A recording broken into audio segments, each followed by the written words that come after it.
Hello and welcome to Fast and Factual on Firstpost, where we get you 50 top headlines from across the world.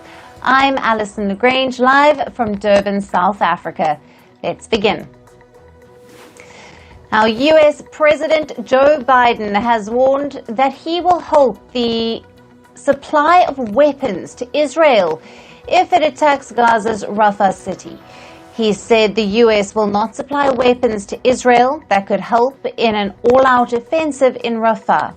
Rafah currently has over 1 million Palestinian people taking shelter there.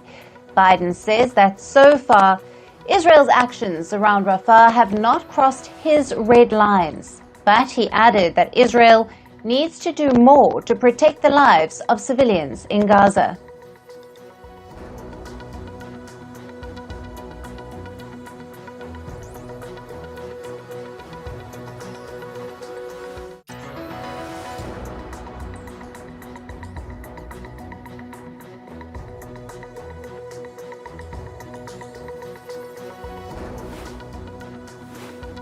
Meanwhile, Israeli troops are holding live fire drills in the Golan Heights region.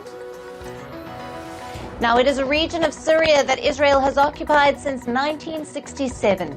The Israeli military has deployed tanks and aircraft for the Golan drill, even as Israeli forces are closing in on Rafah.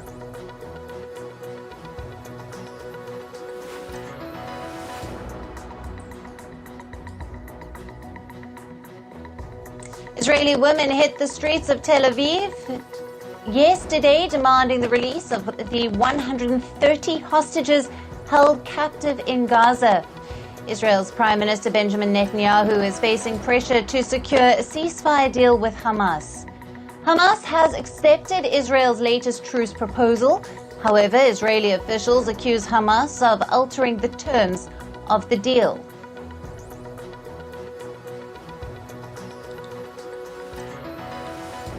Now, pro-Palestine student protests are intensifying in Western nations. In the latest, the Dutch riot police broke up a pro-Palestinian protest at the University of Amsterdam. Hundreds of protesters were chanting slogans on the streets. The police surrounded the demonstrators and dragged them away from campus. Now, the Yemen-based Houti group says it has targeted 2 more ships. The Houthis have hit 2 Panama-flagged ships in the Gulf of Aden. The Houthi spokesperson said they used multiple drones and ballistic missiles to launch the attacks. In Ukraine, lawmakers have passed a bill in parliament that allows some convicts to enlist in the army. The prisoners will get a chance at parole in exchange for joining the Ukrainian forces against Russia. Not all prisoners will get this chance. Prisoners convicted for serious crimes like the murder of 2 or more people, rape, and crimes against national security are not eligible. The bill is yet to be signed into law by Ukrainian President Volodymyr Zelensky, but it marks Ukraine's latest bid to generate fresh manpower for its military. Ukraine has been fighting war against Russia for over 26 months now. Meanwhile, the Russian President Vladimir Putin is hosting a summit of the Eurasian Economic Union. Russia, Belarus, Kazakhstan, Kyrgyzstan, and Armenia make up the EEU. Their leaders are all in attendance. The summit also has observers from Uzbekistan and Cuba. Putin has emphasized Russia's commitment to enhance cooperation within the EEU. And Chinese President Xi Jinping is now in Hungary's capital Budapest. It is the 3rd stop on his Europe tour. Hungary's foreign minister has said that his country and China may sign 16 to 18 new cooperation agreements. The countries are also expected to discuss the Russia-Ukraine war. Now, Fiji's former Prime Minister, Frank Bainimarama, has been sentenced to a year in prison. He has been convicted of perverting justice. Bainimarama was found guilty of trying to influence a police investigation while he was Prime Minister. He had told Fiji's former police commissioner to not investigate allegations of corruption at the University of the South Pacific. Now, South Korea's President Yoon Suk-yeol gave his first press conference in 21 months. He conceded his party's defeat in last month's parliamentary election. He accepted that this was a referendum of his 2 years in office. Yoon has now pledged to communicate better with both the public and Parliament. Now, the Indian National Congress leader, Sam Pitroda, has resigned as the head of the Indian Overseas Congress. His resignation comes after the severe backlash over his remarks about India's diversity. In an interview, Pitroda made racist comments that have been panned. Even in the Congress party has distanced itself from his remarks, calling them unacceptable and racist. The controversy comes while India's 7-phase general election is still underway. The European nation of North Macedonia has elected its first female president, Gordana Siljanovska-Dovka. She was backed by the country's opposition, the VMRO-DPMNE party. The opposition won big in both the parliamentary and the presidential elections. North Macedonia's pro-EU ruling party, the SDSM, has conceded defeat. And early voting has begun for Mexico's presidential election. The polling stations have been set up inside prisons for people in pre-trial detention. These are the people who have not been convicted of any crime yet. The prisoners will be allowed to vote until next Monday. Mexico will hold its presidential election on the 2nd of June. And in climate news, the death toll from the floods devastating southern Brazil has surpassed 100. Authorities say search and rescue missions were hampered by new storms that hit the region. The Brazilian state of Rio Grande do Sul is the worst affected, and it may see more floods in the coming days. Now, the last glacier in Venezuela has completely melted away. The Humboldt Glacier was expected to last at least another decade, but it has shrunk to such an extent that scientists have reclassified it as an ice field. Reports say this makes Venezuela the first country to lose all its glaciers. The U.S. state of Michigan has released cleanup guidelines for residents after tornadoes and storms swept through the state on Tuesday. At least 3 tornadoes hit Michigan during severe storms. Dozens of homes have been destroyed. However, no fatalities or serious injuries were reported. Climate scientists have issued a grim prediction for the end of the century. Now, they expect that global temperatures will rise to at least 2.5 degrees Celsius above the pre-industrial levels. This is significantly higher than the previously agreed upon global target of 1.5 degrees Celsius. The scientists say a 2.5 degree rise could have catastrophic consequences for humanity. New reports say that the world's oceans have continually set new record-high temperatures every single day over the past year. This trend is being attributed mostly to climate change, along with the El Niño weather phenomenon. The El Niño causes the Pacific Ocean to warm up every few years. The rising ocean temperatures have devastated marine life and fueled coral bleaching. Now, Australia and the Pacific island nation of Tuvalu have agreed to launch a climate and security pact this year.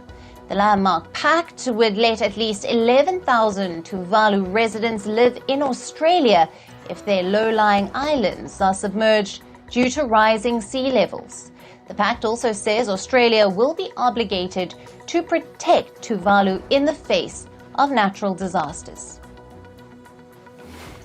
A report by the World Meteorological Organization shows that hunger and disease are on the rise in Latin America. This was after the region experienced a year of record heat, floods, and drought. The study also found that Latin America suffered at least $21 billion worth of economic damage due to climate-related incidents in 2023. Now on to business and tech news. The US is reportedly planning to restrict China's access to American artificial intelligence software.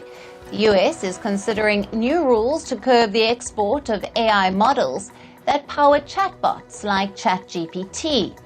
Currently, there are no restrictions on US tech firms like Microsoft and Alphabet from selling their AI models to China. The US government has already restricted the export of advanced chips to China over national security concerns. Yesterday, US President Joe Biden announced to build a data center in the state of Wisconsin. Now, the data center has been proposed at the same site where the Taiwanese firm Foxconn had announced plans to build a factory in 2017. The former US President Donald Trump had approved the project back then. However, Foxconn later abandoned the plan. Now, share prices of the social media firm Reddit soared by 11% yesterday. Now, this was after Reddit reported strong earnings for the past quarter, the first quarter of this year.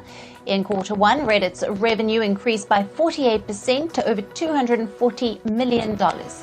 During the same period, the company's ad revenue also surged by 39%. And British chipmaker ARM's share price plunged by 7% yesterday.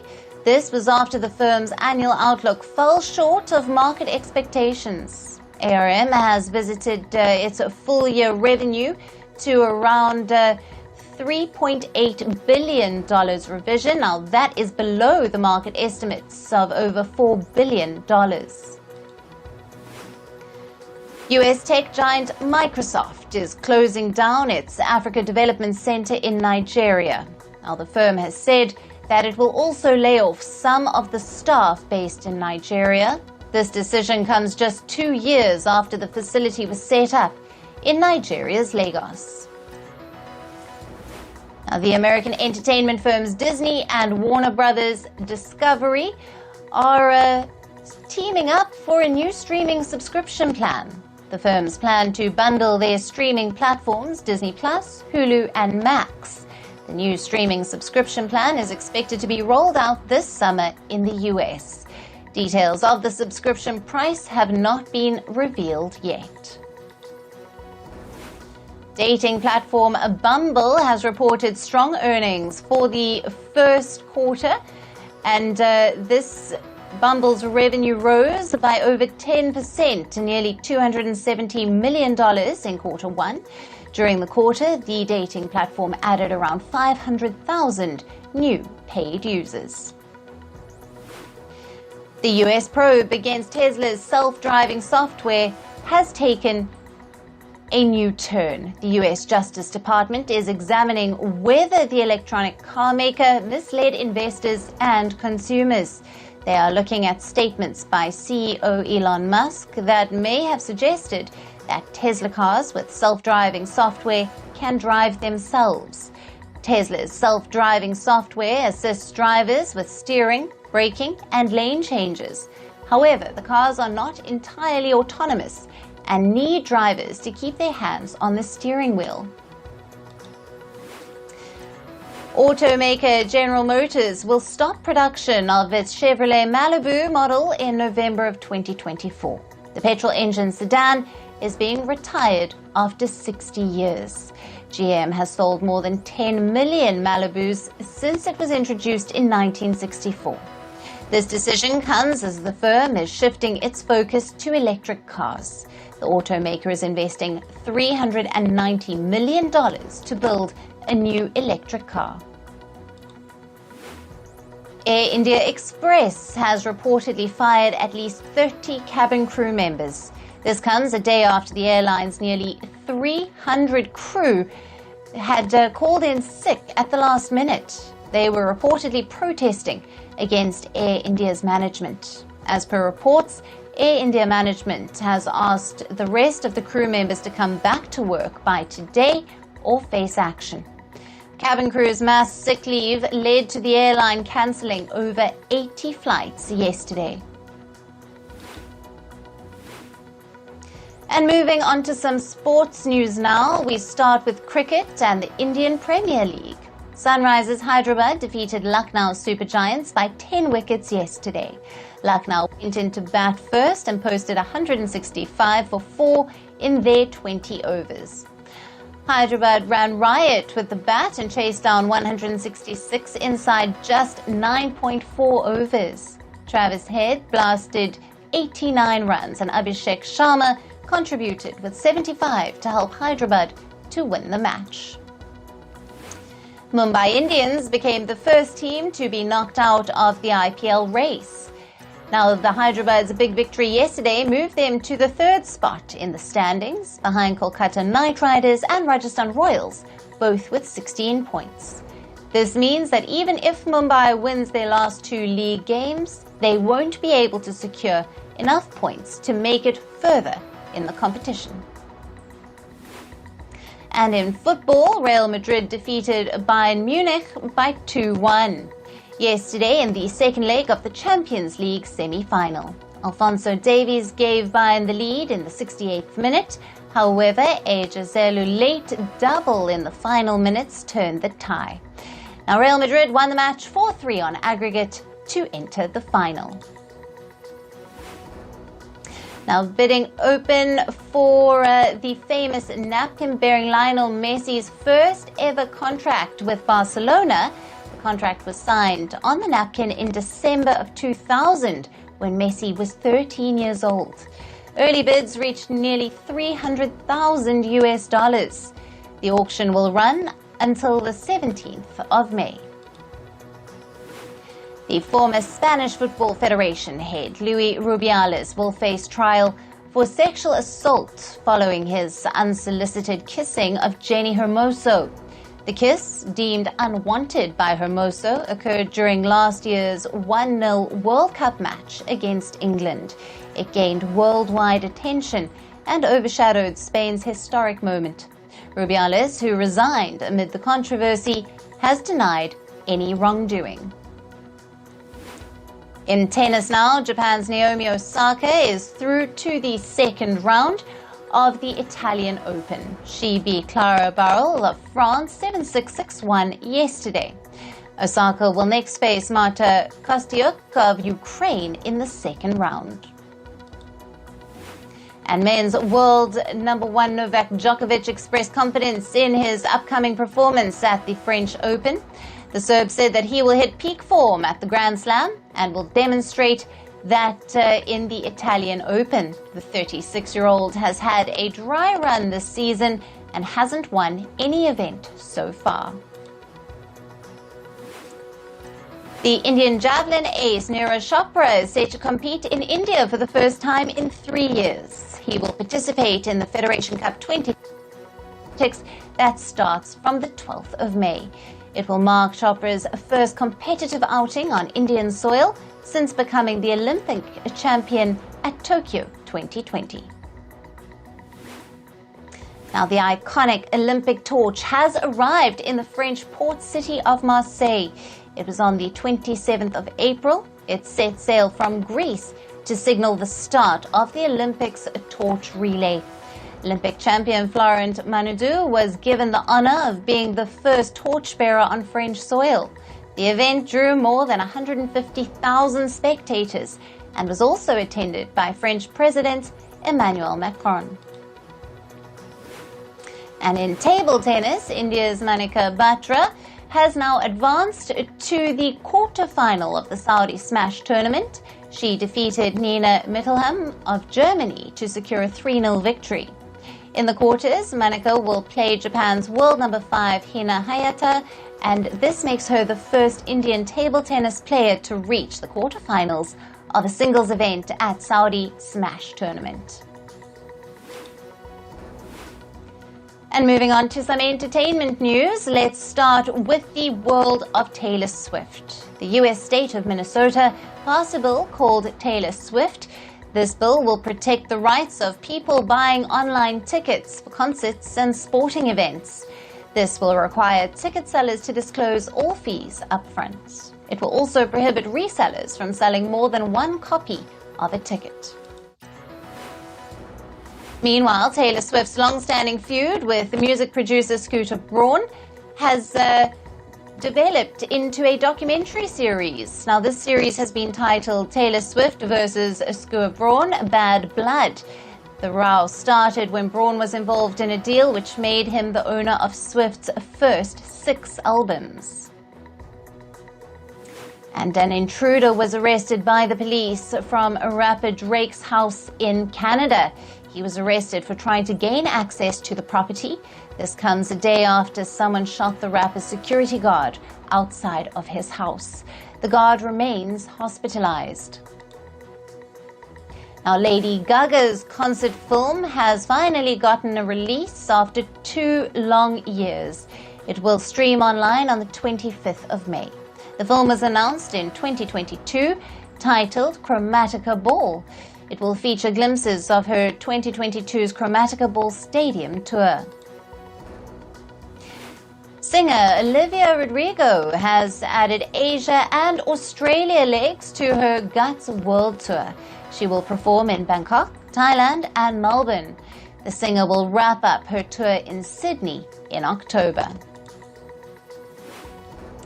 Now, actor Alec Baldwin has filed a motion seeking dismissal of the Rust firing case. He faces a trial on a charge of negligently causing the death of a cinematographer on the set of Rust. The cinematographer was shot and killed on the set after a prop gun held by Baldwin fired shots which were real. Now, Disney CEO Bob Iger stated that Marvel is cutting down on yearly deliverables. It will not release more than 3 films and 2 shows a year. The brand wants to focus more on quote-unquote quality than quantity. This comes after several Marvel films flopped at the box office. Now, according to reports, Caroline Curry will lead the film The Breed. She will play the role of a rebel who is on a mission to find abandoned dogs on a remote island. The film is the remake of a 2006 film with the same name. Actor Glenn Powell might star in J.J. Abrams' upcoming film. The duo worked together in an upcoming documentary called The Blue Angels. Powell has become a top choice for filmmakers after delivering power-packed performances in Top Gun Maverick and Anyone But You. Now, Miss Teen USA 2023 Uma Sofia Srivastava has resigned from her title. She stated on social media that her personal values no longer fully align with the direction of the organization. This comes days after Miss USA 2023, Nolia Voigt, has announced her resignation. Voigt said that she needed time to focus on her mental health.